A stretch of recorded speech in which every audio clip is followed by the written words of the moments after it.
Yo, hey, we going back to back today. So, to touch on my last video about, my little rant on infantry and why I hate them, I'm going to think, no, that's not think, I'm going to tell you guys why I think Gideon is so overpowered and like just so hated amongst, just amongst the community, except to the people, that spend a lot of money who got him like maxed or, above 80 or whatever. Shout out to y'all. We appreciate that, assholes. But no, I don't hate infantry players. I just it's too many of y'all.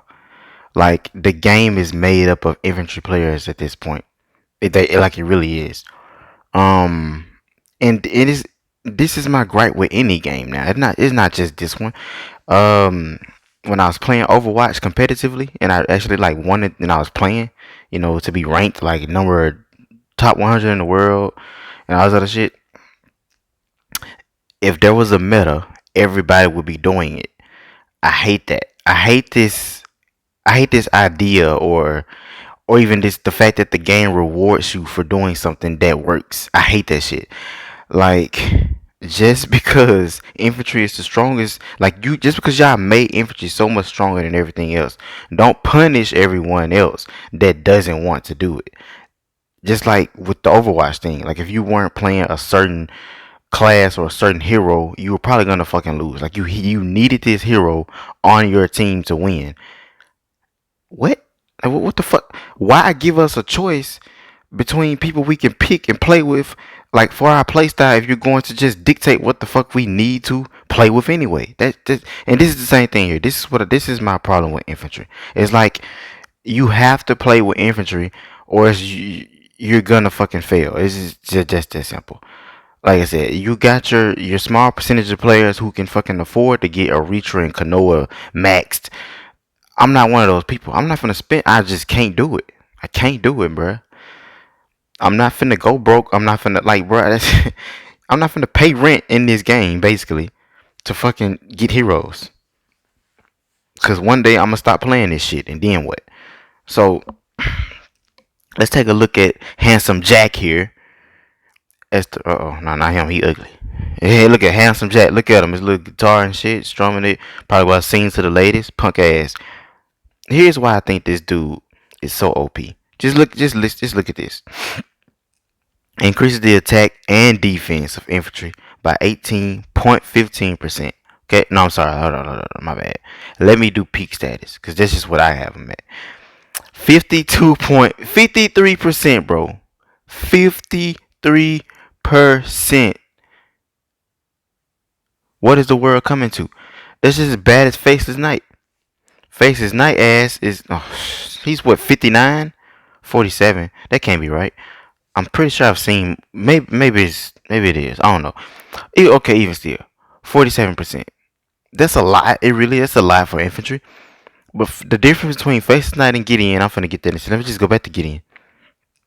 53%. That's not only attack, that's defense.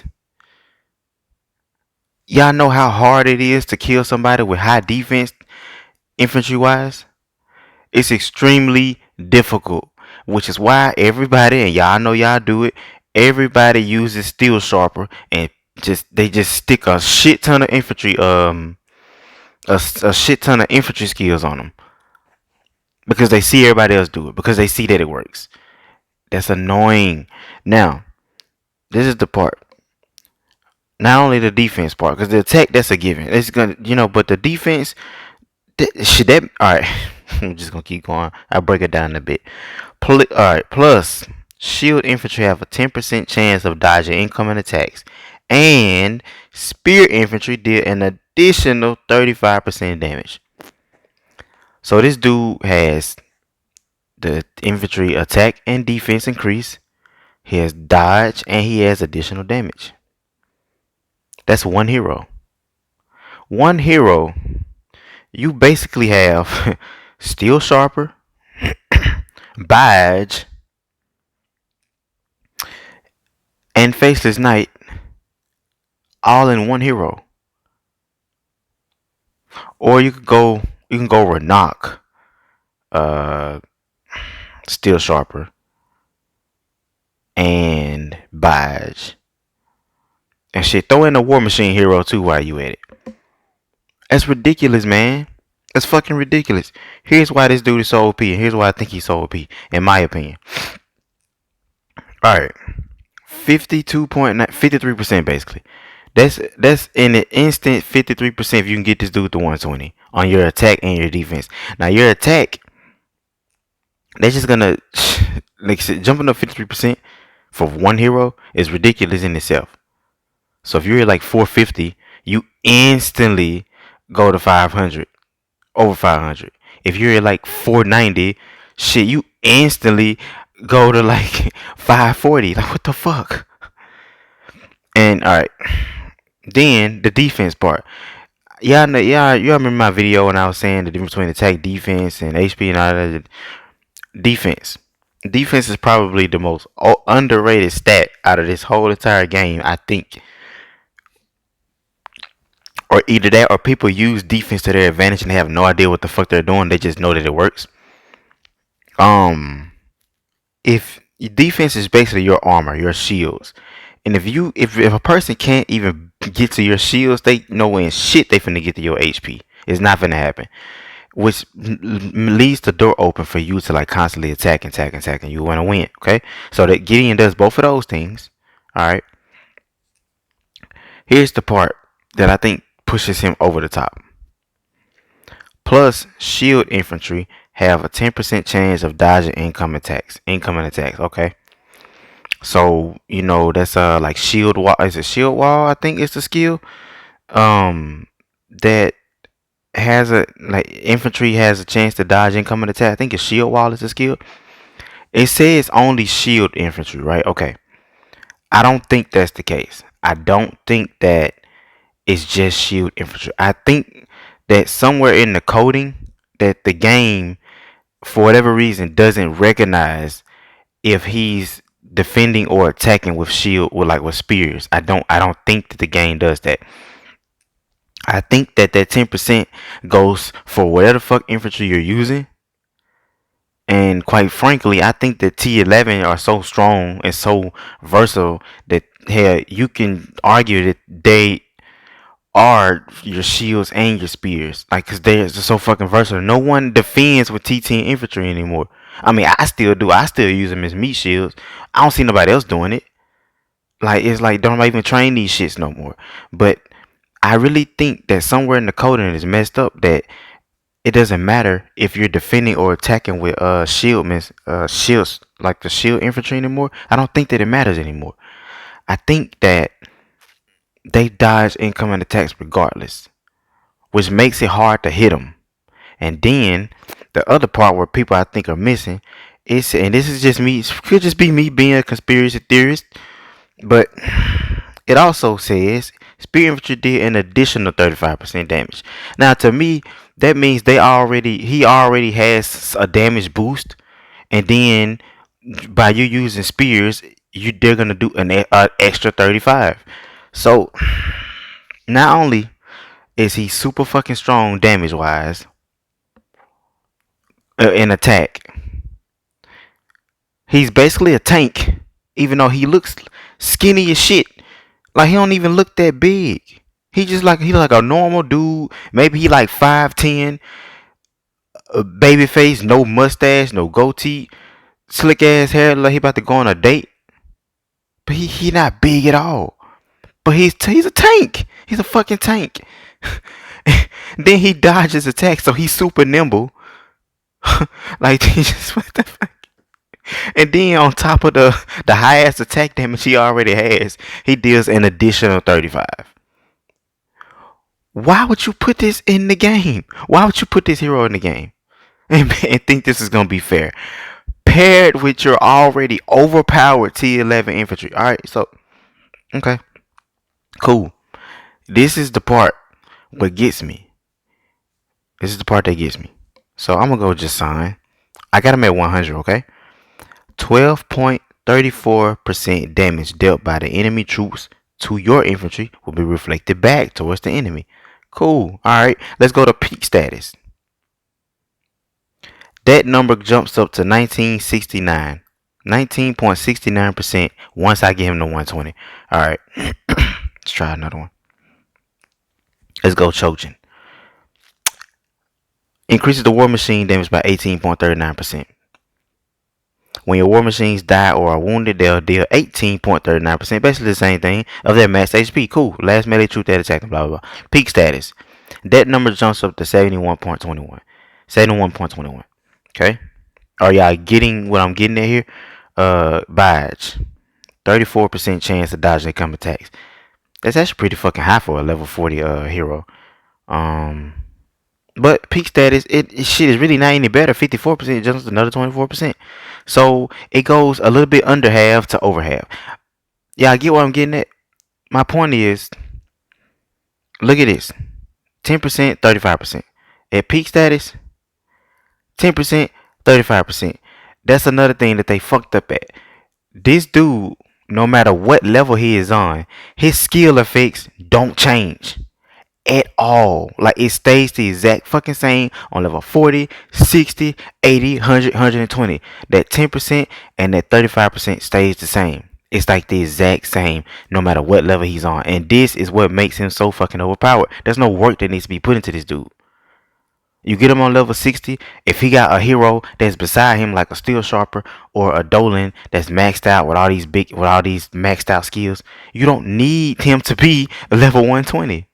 Him being at 120 is just overkill at that point. He don't need to be at 120. He could be at 60, 80, 100, shit, 66. It doesn't matter. His skill set, it stays the same. That's what annoys me about him. But I don't get why the hell they nerfed Elytra so badly, but keep this dude the same. This lets me know that they know that there's an issue with infantry being really, really strong, but they just don't want to do anything about it because they just want to control the meta. Or they know they fucked up and it's just too difficult to go back and recode the game. Because that would be that would probably be a lot of work. So I'm guessing it would be easier if they just coded everything else to be as strong. So counters would actually matter, but right now they don't. And this is the reason why I think this dude is so OP, because of those reasons I just named. And well, I mean, if the other kingdom has him, or they have him maxed, I mean, you're fucked basically. It just is what it is. Even Badge ain't fucking OP, and hell, you can't hit him at all. But you can't even hit Badge. Like 54% is a lot. That's over half. So the only chance you have against Badge is if his skill actually activates. Like if that 54, 55, whatever percent, once his skill activates, that's it. That's it. Like you're not going to attack. You can't touch shit because they're ghost at that point.